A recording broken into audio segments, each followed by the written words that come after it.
family, as friends, as your people.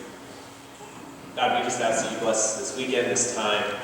And God, we just thank you for all the things that you have done here over the years and will continue to do. It's in Christ's name we pray. Amen. Amen. So as President Atkins said, I have the pleasure of serving as Executive Director of Purple Door Coffee. It's one of those things that as soon as I started doing it, it was clear that it is what I'm supposed to do. And I don't take that gift lightly. But it wasn't one of those things that I just launched into right after York College. So kind of tell you a little bit about my story of how I got to do this work. And so during college I was a biblical studies major, emphasis in youth ministry. I knew that I wanted to be on the track to be a youth minister. And so through some connections here at the college, my first summer I was able to do an internship in Dallas, Texas at Highland Oaks Church of Christ, doing a youth ministry internship there. It was a little bit of a change going to a church of just over 2,000 people coming from Minot, North Dakota. But it was such a great experience, and I ended up going back for a second summer. And in that summer is where things really started to unfold for me of where I was going to be headed in life. And so I did that internship, and we got to go on a trip to Dry Bones, Denver. Dry Bones is a ministry to homeless youth and young adults in Denver. They've been around for 17 years. Their primary mission is, yes, to be among homeless youth, but to speak value, worth, and dignity to the lives of young people who have been robbed of those things, who have been told that they're throwaways, that they're disposable, that they're worthless. Dry Bones reaches into their lives to dismantle that lie. That's a message that I wanted to be a part of. That was right before my junior year, and so as soon as I got back on campus that year, I was already making my summer plans for the next summer, and I applied for an internship at Dry Bones. When I was accepted to do that internship, I was so excited, and that summer was such a rich experience for me. Because I got to be a part of something that just rang as wholly true. True to who I am, but also true to the gospel of Christ. The gospel is for all people in all spaces, no matter what that life has looked like. My life from that point on was marked by that experience. I came back to York for my senior year, had the typical senior year existential crisis, what am I supposed to do, and all that.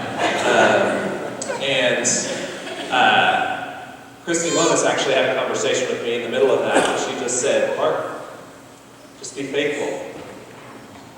You're going to end up where you're supposed to be.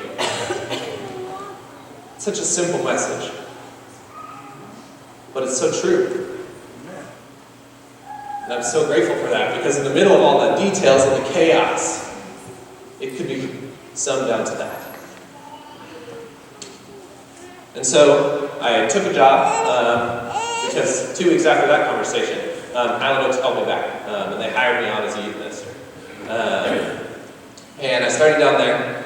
Turns out it wasn't the best fit. I learned a lot about youth ministry, but I saw this group of youth kids that had great parents, great families, great community, and they had so much support already.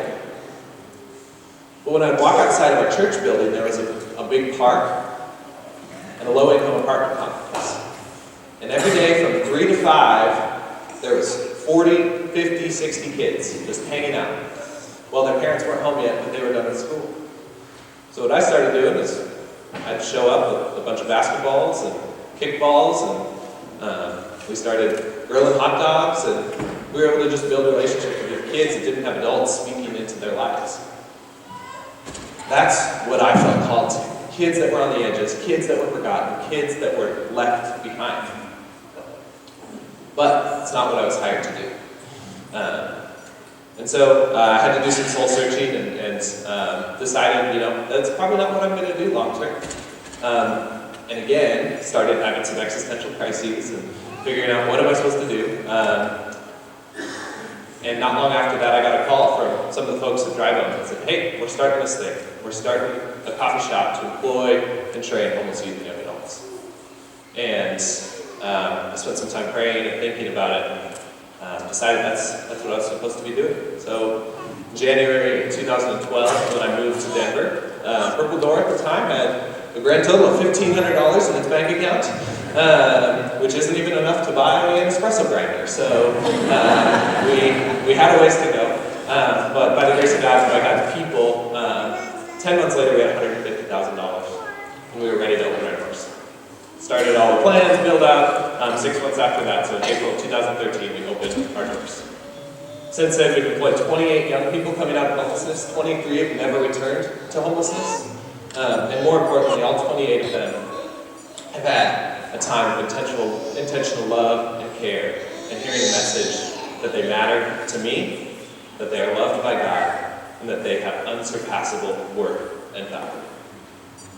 Because that's where our name comes from. So purple, historically, is the color of royalty, and we believe every human life, no matter what that life has looked like, has unsurpassable worth and value, and that is made perfectly clear in the person of Jesus.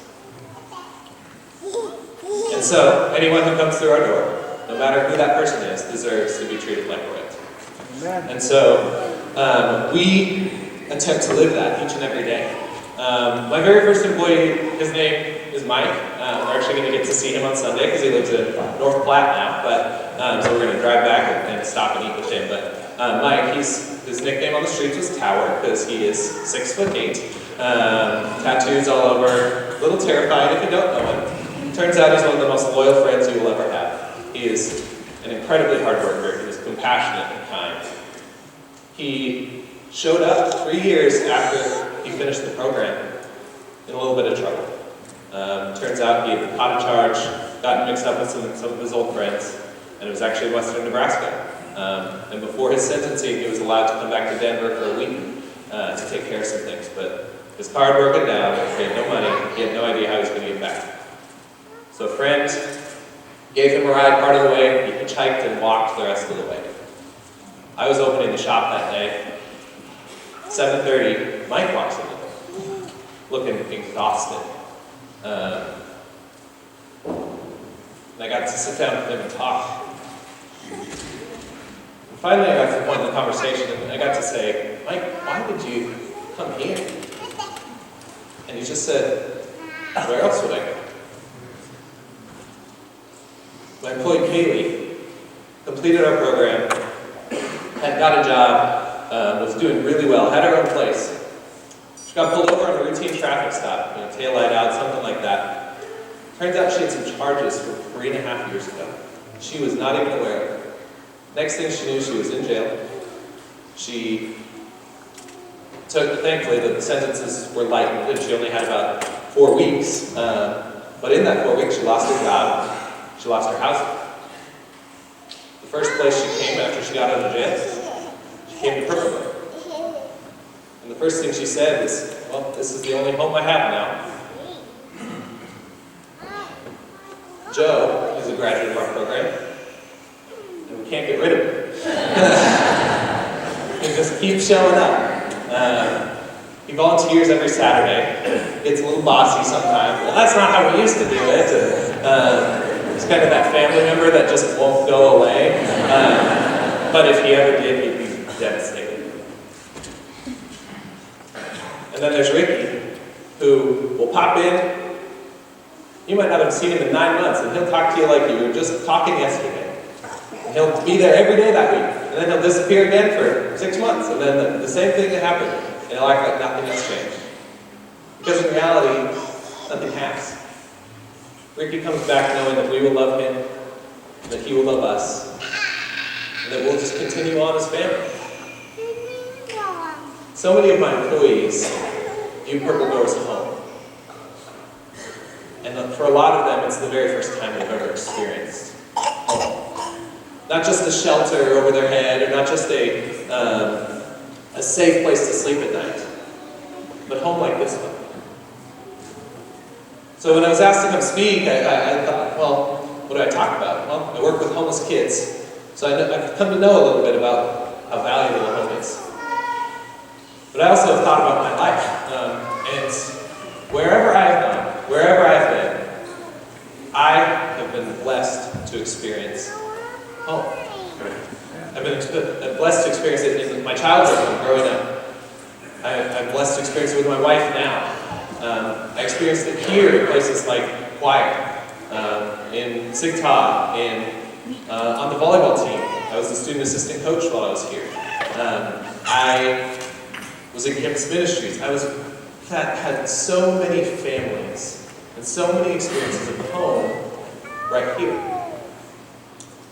Your college has been an incredible catalyst for me in how I'm able to engage with my employees. Because I know what home is. I know what it is to belong. And so now I've been equipped here to intentionally create spaces to help others belong. To help others know that they're loved, that they're deserving of a good, healthy, and beautiful life. That Christ sees them and knows them and loves them. And so, when I think of my time at York, I think of home. And when I think of my time now at Purple York, yes, our mission is to job training. We teach job skills and life skills, and we do that. But really what we do is we create an experience of intentional love and care. And we teach that each individual is seen, known, and loved. This is a message that so many of us received here. We're all in this room today because we've all experienced some level of home here. Amen. And that is such a gift. But the beauty of it too is that it's always a place to come back to, so that we can recharge, we can reconnect, and then we can take what we've learned in spaces like this out into the world to make a difference for the kingdom of God. And so, I think that when Mike walks through the night, hitchhikes, and works so hard simply to get to a coffee shop in 5 Points in Denver, it's coming from a deeper place. It's not just because, oh, I can go to that space. It's coming from this innate longing that each and every one of us has to be home, to be known, to be loved. And Mike has experienced that. And so I think we can all understand why someone would do that. And I think of Kaylee coming to us first because she knew she would be met with warmth and love. Even though she had made a mistake and that she was embarrassed and had shame, she knew that she would be loved. And when Joe simply won't leave because he's just never had a home like this before. He wants to stay connected and stay involved. And I'm so grateful he does. And when Ricky just shows up, he knows there'll always be room for him at the table. There'll always be a hug for him, a kind word. And I think that each of us can relate to that. And I'm just so grateful that I've had the experiences, that I've been able to experience those in less traumatic instances. My employees are coming from such extreme situations that the fact that I have a place to reach back to has touched them, like York College, like my home in North Dakota, like my wife in our home, so that I can provide that same experience for folks that think they don't deserve it.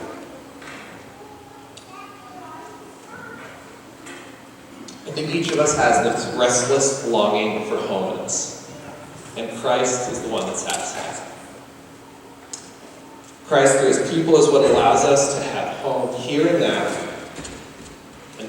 until we reach our final eternity. Daily at Purple Door, we are inviting people to find home, especially for those that might not even know what home should look like or what home truly is. So Father Greg Boyle, he's a Catholic priest and he runs a ministry out in LA to ex-gang members.